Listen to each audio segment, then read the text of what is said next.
Hello, I'm Joe, I am M. and this is still saying yes to us. us. All right. I guess I'm going to be in the hot seat this time. You're in the hot seat, baby. Nice. All right. What was your question? Well, in a previous video or future video, we talked about my bipolar disorder and depending how it airs.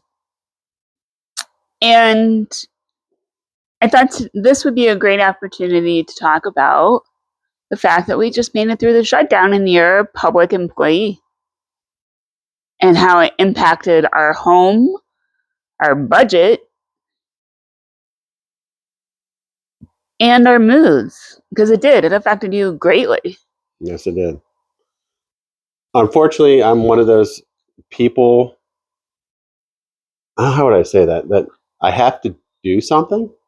You're being bored is a sin in your viewpoint. Yeah. There was a time in my life, one summer in particular, that and I refer this back to my therapist. Like that one summer motivated me to do to keep going, like the Dory, keep on swimming. And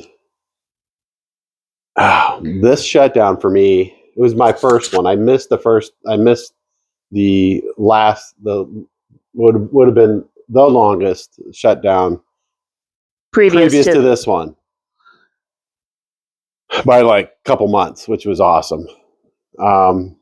So there was at my first play, your first park. My first park.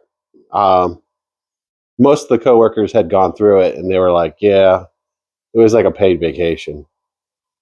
You know, they got back pay, which is good. Well, this one, we all know how the news was. Yeah, and this is today's what December. Today's November 13th, 2005. So the shutdown just ended yesterday. So I had to go in to work first day in 40 days yesterday. And it was strange. But before I get there, how did I feel? Well, it was, first of all, it was not knowing, to be honest with you. And I'm not one of those people, I can't deal with not knowing. When I was a kid, I was like everybody wanted a superpower. My superpower was to know everything. Oh, I want to be invisible. I want to know everything.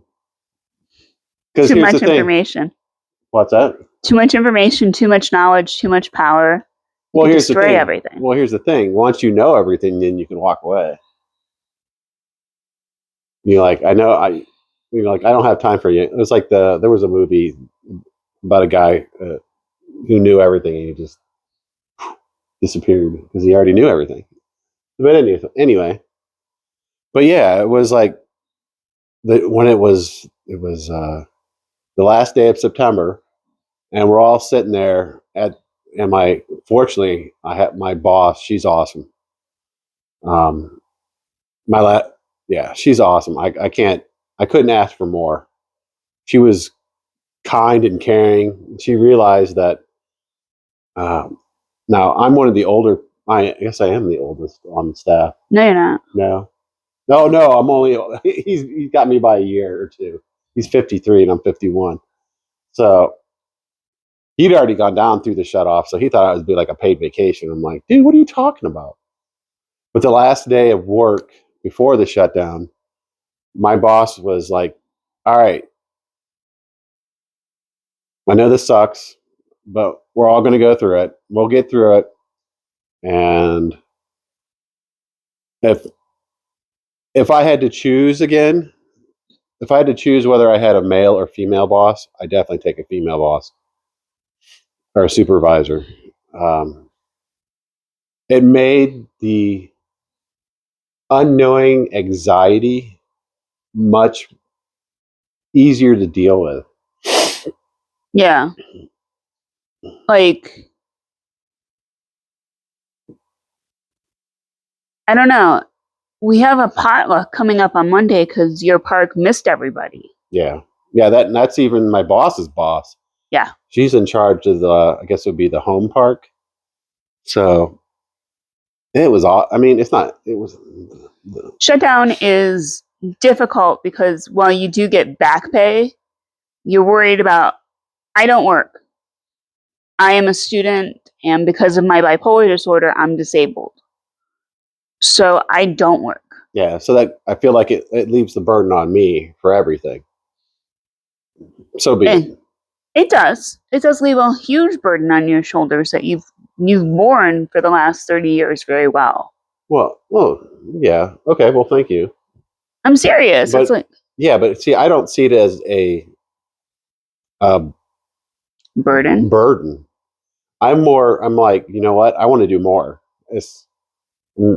Fortunately, I'm in a place where I can do a lot of things, and it's going to help me do more things. Yeah. But at the same time, like when I was going back in, when that last day, we're all like, oh, this is going to kill us. And I'm thinking of all the stuff that's, how am I going to get, the bills paid? How am I going to not lose the house? And, like, how am I going to do this? And we're going to run through savings.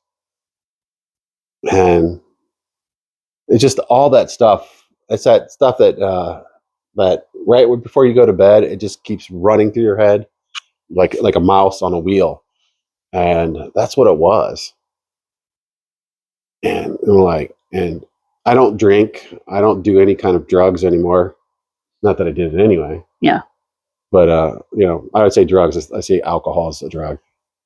I just like, you know what? It got to the point where I'm like, I see why people want to use these substances to pull yourself out of that situation for just a moment. And I'm like, I can't do that. That's not who I am. No, it really isn't. You are responsible adult. No adulting. You're the adult. You're adult in the room, and then I always feel like I can be a little bit of a kid because he's the adult. You're adult.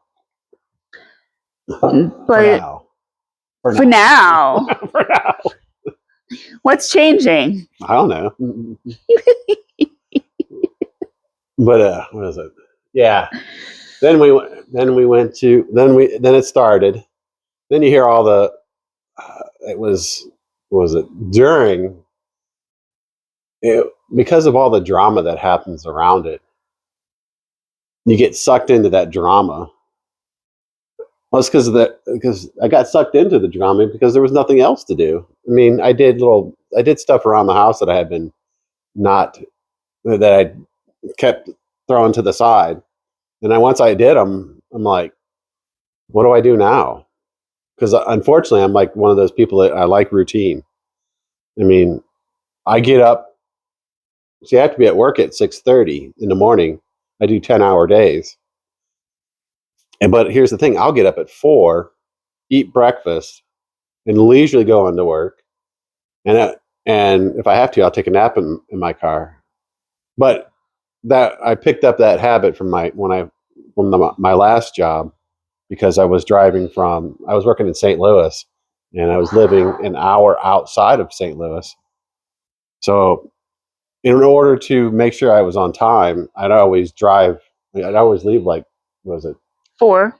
No, 5. You'd leave at 5. Yeah, because it took me about 45 minutes in the morning and then an hour plus in the afternoon. So I'd always leave early and I'd leave early so I could be at work on time. And if I had to, I'd just sit in the parking lot and take a nap. That's the habit I picked up. And not doing that routinely, it changed my routine. So it was like, what do I do now? The every day is the weekend quote. Yeah, every day was the weekend. So it was like, I get up. Well, I'd stay up till midnight, watch movies or whatever. And then I'd be up at 8:00. I'm like, why can't I sleep in? So it was the constant drama from media, having to pay bills over here, and not having anything to do. That was kind of annoying. Yeah, I also want to say we rode through the shutdown pretty easily. I Yeah. think Well, yeah. we did. We were able to call our mortgage company and arrange a situation so we didn't default on our mortgage, but we couldn't pay it. No. So I can't imagine how. I mean, I get a good wage, and I can't imagine people who make minimum wage. You really can't do anything. You can't. Minimum wage was designed to be the minimum wage needed to live affordably. Yeah, what in the 60s or 50s? 70s. Oh. 50s, 60s and 70s. That's when this stuff was going down. And I'm like, who can live on $7 an hour now? Yeah. You can't even eat a meal for $7. Yes. Well, yeah, that's the other thing is our grocery bill. Not having an income didn't help. So, a lot of the fun stuff, I went out and just bought groceries, and sometimes it was recurring stuff, but it was like that was only the way I could. That was the only way I could find control in the situation. Being that I'm bipolar, I have a shopping impulse control problem. So he goes grocery shopping so we don't end up with $50 in candy. Candy. But yeah, it was just that. That's basically. It was just. I felt out of control. And there's nothing I could do. Nothing. I mean, the only thing I could do was I got a part-time job in town, and it's $11 an hour. I mean, you can't do that. What you would make on $11 an hour is it's not even enough to make. That's like there's no way you could do a family before. There's no way you maybe two people. That's it. On $11 an hour, you can't do that as one You know person. what I'm saying? Even you couldn't buy food for two people for that. You couldn't even buy one person. By the time you do food and shelter and clothing. Oh yeah, no, I understand. I'm like, this is bull. But anyway, that was the only way I could. That was just getting that part-time job actually helped. It broke up the routine of nothing. I hate to say that, but it wasn't routine. It was actually not nothing, but it felt like there was a routine of like get up, go to sleep, get up, go to sleep, and do nothing all day. So it helped with that. Um, the entire time I was like trying to find a second job or whatever, a different career. So I had it was if anything, it was a time to do research that on time.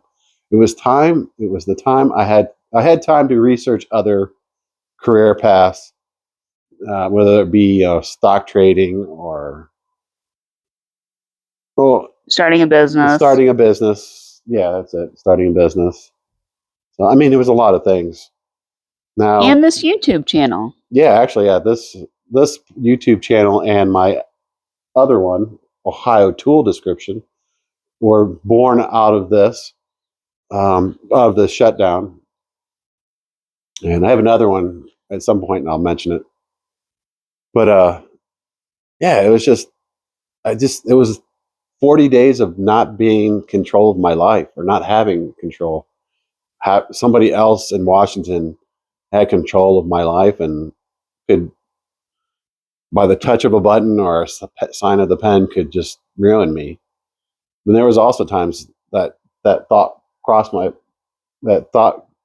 mind, and I'm like, I go back to the Matrix movie where it's like there's an acceptable level of existence, and I'm like, and so I kind of like, well, if this doesn't work, I'll start over and do something different. So that was there. Now, unlike you, I believe I'm more. I can deal. I guess change is more. I can deal with change better than most people. You're more adaptable. Okay. Yeah, adaptable. Yeah. We were always under the impression that we'd get back pay because it's not the fault of the employee, it's the fault of Congress. Yeah. So that's why federal employees get back pay. And I would. But that back pay, honestly, is going to cover the mortgage for 2 months, and that's it. Like, we're not getting ahead. We don't make out like bandits. There was 40 days of food insecurity. Yeah. 40 days of job insecurity. And something will happen anyway, so it'll put us right back to luck. With luck would have it, something will happen. Mm-hmm. And that's how I think. I mean, there's always something you're not going to see coming. And I didn't expect 40 days. So it is what it is. It is what it is. You have to deal with what comes at you. And if you can talk to somebody, either a therapist or your spouse. Mm-hmm. And what was the items that you talked about earlier? The numbers? Oh, if you're in trouble and you need to talk to somebody, star 988 is a mental health crisis line. Call NAMI, NAMI.org. They are the National Alliance on Mental Illness, and they have resources for you as well. And if you're a federal employee, they have the assistance program, which the name just escaped my head, where you can call. As a federal employee, you have access to their talk therapists. I believe it's called EPAP. I'm going to get this wrong, but anyway, if you're a federal employee, you do have access to emergency calls, like we were talking about. So I'm not gonna, since I don't remember the name, I'm not going to talk about it any further. But I'm Joe. I am M. This is still saying yes to us. All right. Thank you. Thank you. Leave us a like. Leave a comment below, like a question, and we'll try to answer it for you. And if you think this content is good, subscribe. All right. Ciao. Have a great night. Ciao.